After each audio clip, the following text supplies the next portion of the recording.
She thought she'd finally found love again, until a late-night discovery shattered everything. Beneath the surface of her perfect marriage lurked a devastating secret. But instead of falling apart, this single mom made one bold, brilliant move that turned the tables in a way no one saw coming. What she did next cost him everything. The morning her husband died, Rachel felt time stop. The house was too quiet. The silence wrapped itself around her like a shroud, tightening with every breath. One moment, she was a wife and mother with a shared future.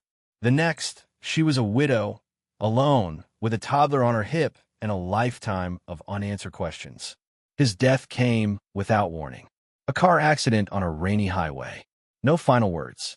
No preparation. Just sirens, paperwork, and the cold shock of sudden absence. He left behind their daughter, their memories, and a sprawling estate, one he had carefully built through land deals and long hours. It was worth millions, but to Rachel, it felt like a stranger's gift. Heavy, unfamiliar, hollow. She could have sold it, moved, started over quietly. But instead, grief lit a fire inside her. She wasn't going to let what he built fade. She owed him, and their daughter, something more. In the years that followed, Rachel transformed that inheritance into something far greater. At first, she made conservative moves, small investments, hiring a trusted financial advisor, sitting in on every meeting, learning the language of money like it was survival. Because for her it was. Soon, she began to understand more than just numbers. She saw patterns, opportunities. By the 5th year, she was investing in commercial real estate, tech startups, and eventually launching a private equity firm under her own name. By year 10, she had multiplied her late husband's estate into an empire worth over $500 million. She worked from a corner office with tall windows that overlooked the city she used to be afraid of. Her firm employed dozens. Her name carried weight in boardrooms, and major investors sought her insight. But no one saw how many nights she sat awake beside her daughter's crib, worrying if she was doing it right, if building something this big meant sacrificing too much.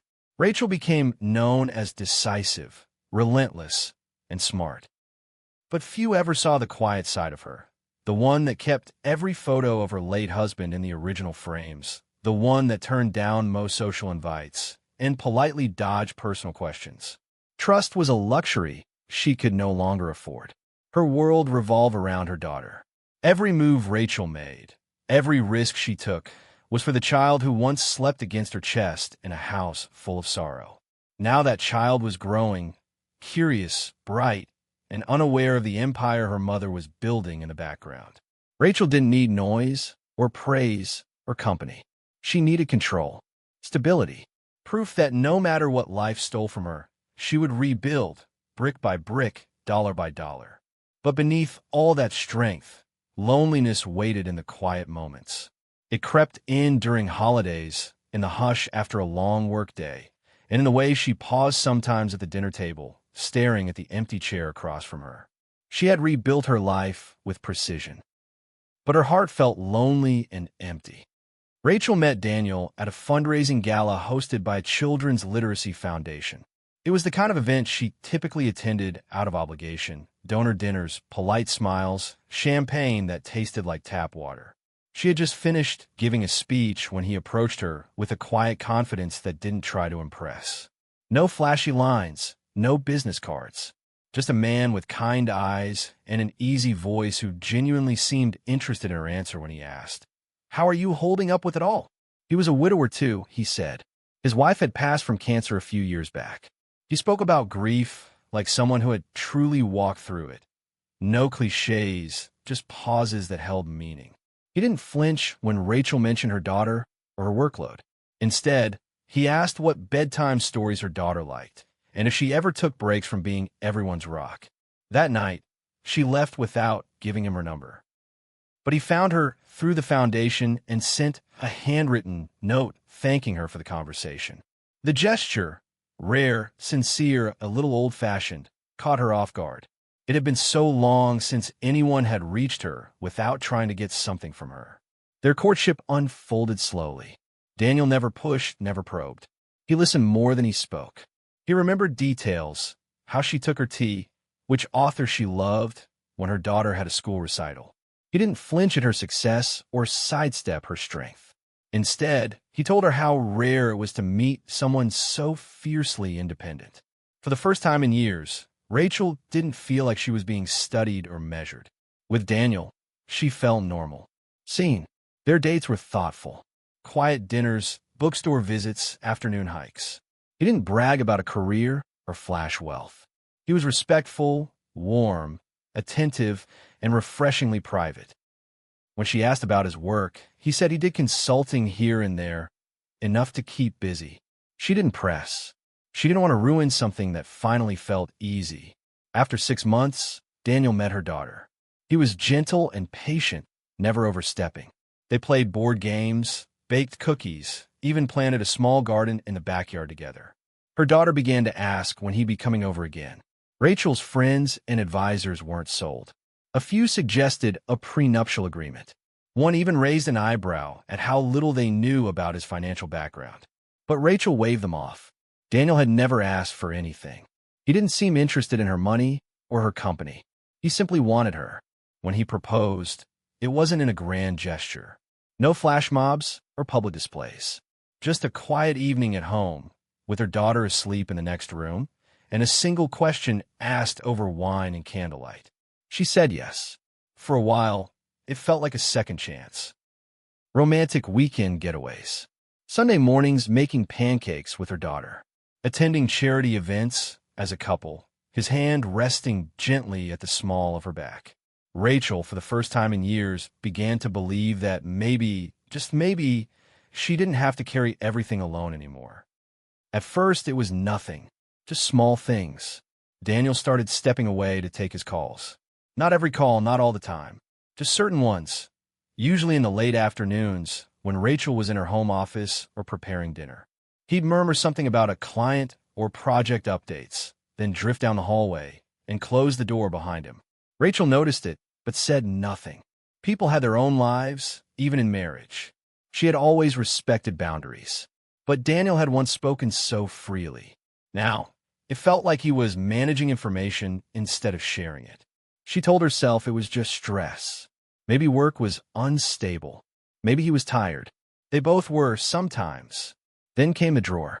She had walked into the study one evening to grab her laptop, not expecting Daniel to be there.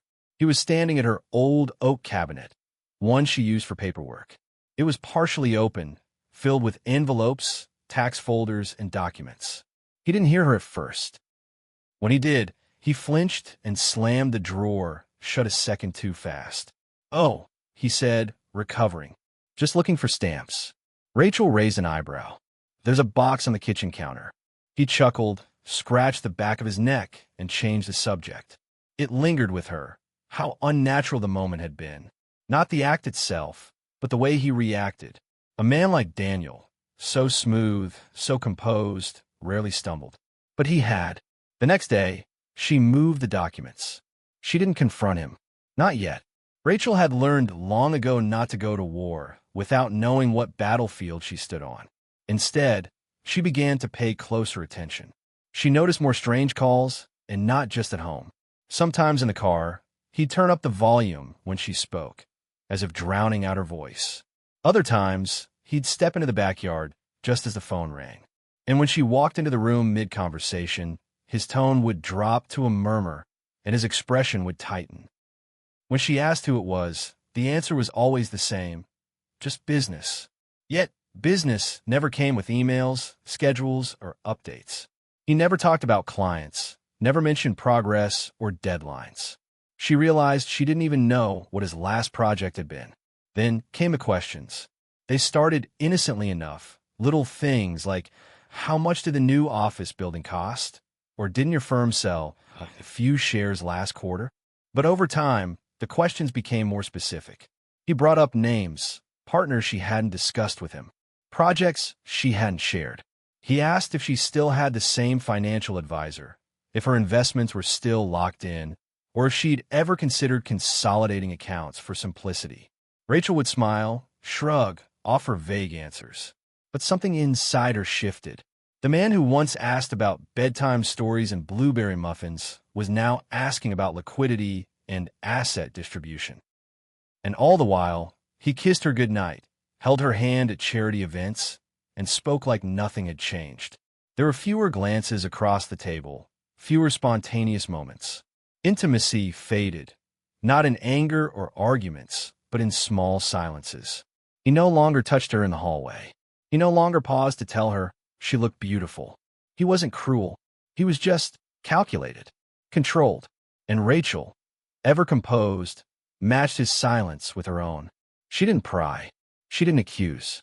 But at night, while he slept, she sat in her office alone, going over files he didn't know she kept. She reviewed her assets, updated passwords, called her lawyer under the guise of estate planning. She began writing things down, dates, times, patterns. She was no longer looking for love. She was watching for a lie. The house was still. The only sound was the soft hum of the refrigerator and the occasional creak of the wooden floors settling into night. Rachel padded softly across the kitchen, barefoot, heading for the kettle to make tea. It was past 11. Daniel had gone out earlier, claiming to meet a friend for drinks. He hadn't said who. She hadn't asked. As she reached for the cupboard, her eyes caught something out of place. Daniel's laptop, left open on the kitchen island. That in itself was unusual. He never left his devices unattended. He treated them like extensions of his body, always closed, always secured. But tonight it sat glowing, screen awake. She hesitated, then walked over. The email was already open. No password prompt, just a string of correspondence laid bare like an unlocked diary. The subject line read, "Dissolution Strategy, Draft Notes." Her breath caught, but her face remained expressionless. She leaned forward, eyes narrowing. It was a thread with a divorce attorney. A lengthy, carefully crafted plan to file quietly. Daniel had been consulting the lawyer for weeks, months even, discussing how best to present himself as the supportive spouse, how to avoid drawing attention, how to position his claim for a fair division of assets accumulated during the marriage. It wasn't just a plan, it was a strategy. And worse, there were attachments. Rachel clicked once, and the screen populated with documents, a detailed breakdown of her finances. Investments, real estate holdings, intellectual property values, trust summaries, and international assets, all copied and mapped with timestamps, footnotes, and projections. It was more thorough than any outsider should have access to. He'd been watching her, collecting. Her fingertips hovered above the keyboard, but she didn't slam the laptop shut. She didn't scream or cry or collapse. She simply stared at the screen as her heart slowed, her mind sharpening into something cold and precise. He had no intention of staying. The warmth, the attentiveness, the ease, it had all been curated, measured affection, performed sincerity. It wasn't heartbreak that struck her. It was clarity. Rachel closed the laptop gently, the screen fading to black. She walked to her study, silent, methodical. She opened her desk drawer, pulled out a small notepad and her personal phone. She sat down, took a steadying breath, and began dialing. First, her lawyer, then her estate planner, then the financial advisor who had helped her build everything after her first husband's death. Each call was direct, professional, without panic. She used words like urgent, discretion, and non-negotiable. She gave instructions, set meetings, triggered contingency plans. Rachel had always known the world could take what it wanted when you weren't looking. She had learned that lesson with grief. Now, she was being taught it again, but this time, she wasn't helpless. This time, she would move first, and she would do it in silence. By the time Daniel returned that night, the tea kettle had long cooled. Rachel was already 10 steps ahead. Rachel rose early the next morning. The sun hadn't yet broken the skyline, and the house was quiet except for the occasional chirp of a waking bird outside the kitchen window. She moved with precision, measured steps, eyes focused, voice calm. Daniel was still asleep upstairs. She made coffee, sat at her desk, and opened her private laptop, one he never knew about. She began what would become the most important operation she'd ever orchestrated, the extraction of her fortune from his reach. Within hours, she contacted her legal team, people who had helped her build her empire from the ground up. They didn't ask questions. They followed instructions. Shell companies were activated, old trusts restructured, assets shifted behind corporate veils so dense even the most determined attorney would need years to untangle them. By midweek, accounts were closed, reopened, and rerouted through newly formed holding firms registered offshore. Real estate titles were quietly reassigned, intellectual property rebranded under LLCs tied to names no one would recognize. Not a penny moved without a legal firewall wrapped around it. All of it, every detail was executed with speed, precision, and silence. At home, Rachel was the picture of normalcy. She still made breakfast, still asked Daniel about his day, still laughed at the same tired jokes he offered at dinner. And Daniel, utterly unaware, grew bolder. He started dressing better, more often. He left the house for longer stretches, smiling more, as if walking toward something only he could see. Rachel noticed the little tells: his posture, his tone, the way he scanned the room like someone already counting his winnings. He was preparing his exit. She watched, every step cataloged. Daniel had no idea that the very thing he thought was beneath him, Rachel's composure, was now his greatest threat. She spoke to no one outside her team. Not friends, not staff, not even her daughter. She couldn't afford cracks in the surface. Daniel had to believe everything was exactly as he planned. That meant date nights, shared wine, even a weekend trip to the countryside where he made half-hearted suggestions about downsizing and liquidating unnecessary assets. Rachel smiled and nodded. That might be worth looking into, she said sweetly. Meanwhile, the final steps were locked into place. Digital records vanished. Legal ownership changed hands. Trust documents were notarized and secured. Her attorneys, loyal and discreet, finalized filings that ensured every cent of her $500 million empire was now protected. She was done being watched. Now, she was watching him. And Daniel? He still thought he was winning and his plans was going smoothly. It was a Tuesday morning. Nothing unusual about it. The sun was already high, casting streaks of gold across the breakfast table. Rachel sat in the sunroom, dressed in soft cream linen, a mug of untouched tea beside her. The windows were open, letting in the quiet hum of a world still waking up. Daniel entered the room with a certain spring in his step, just enough swagger to mask the stiffness in his shoulders. He was wearing his favorite navy blazer, the one he wore when he wanted to feel in control. His left hand carried a slim leather folder. The other? Jammed in his pocket like a man carrying secrets. Rachel didn't look up at first. She continued scanning the newspaper on her lap, then folded it neatly and met his gaze with a calmness that made the air feel thick. Daniel smiled. "We need to talk," he said. She gestured to the chair across from her. "Go on." He opened the folder slowly, deliberately, like he'd rehearsed this moment. Inside were the papers. Pristine, neatly stacked, clipped in the corner. He slid them across the table, his tone measured and sympathetic. "I've been thinking a lot lately, and I think this is best for both of us." Rachel picked up the stack, flipped through the pages silently, her expression unreadable. No gasp, no tears, just the soft rustling of paper as her eyes moved from clause to clause. When she reached the final page, she gently set the documents down. "I see," she said, voice calm. "You put a lot of thought into this." Daniel leaned back, nodding. "I wanted to make this as painless as possible. Clean split, no drama." "Clean," Rachel echoed, and then she reached for the folder she had placed beside her chair. Without a word, she slid it across to him. Daniel blinked. "What's this?" "Something I thought you might want to read," she replied. He opened it casually at first, then frowned. Inside was a series of legal filings. Notarized documents, asset movement reports, trust ownership records, corporate registrations, and a declaration of marital separation of financial interests signed and time-stamped over a week ago. His eyes scanned the pages quickly, then again, more frantically this time. "Wait, what is this?" Rachel rested her chin lightly in her hand. "It's everything you were hoping to claim, now placed legally beyond your reach." He looked up, mouth slightly open. I don't understand. How did you?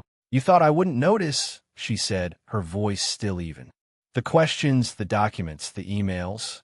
But I did. Daniel's expression collapsed into disbelief. You'll find, she continued, there's nothing here for you. Nothing you can touch. Nothing you're owed. She leaned forward slightly. You didn't marry a woman with money, Daniel. You married a woman who made it. And now, you'll leave with exactly what you brought in. The color drained from his face. I was careful, he stammered.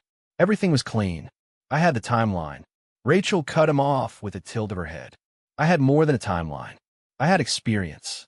Daniel's hands trembled slightly as he thumbed through the final pages, searching for a loophole, a thread to pull, a weak spot. But there was none. The silence stretched between them. Finally, Rachel stood. This marriage is over, she said. Not because of the papers you handed me, but because of the man who handed them. Daniel sat frozen, clutching a folder filled with all the doors she had closed before he ever reached them. The divorce proceeded, of course. It had to. Daniel, now fully aware of his failed gamble, still tried to make claims, half-hearted challenges, filings to contest asset concealment, accusations of manipulation. But every legal move he made was met with airtight counterproof. Rachel's team had anticipated everything. Her documentation was thorough, her timing pristine. Every financial movement had been filed in compliance, every restructuring done within legal rights long before Daniel served her with papers. Court dates came and went. He grew quieter with each one. Judges saw through the desperation. Lawyers advised him to walk away.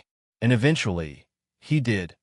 Not with victory, not even with dignity, but with a signature and a court seal finalizing a divorce that had, from the beginning, only existed in his imagination.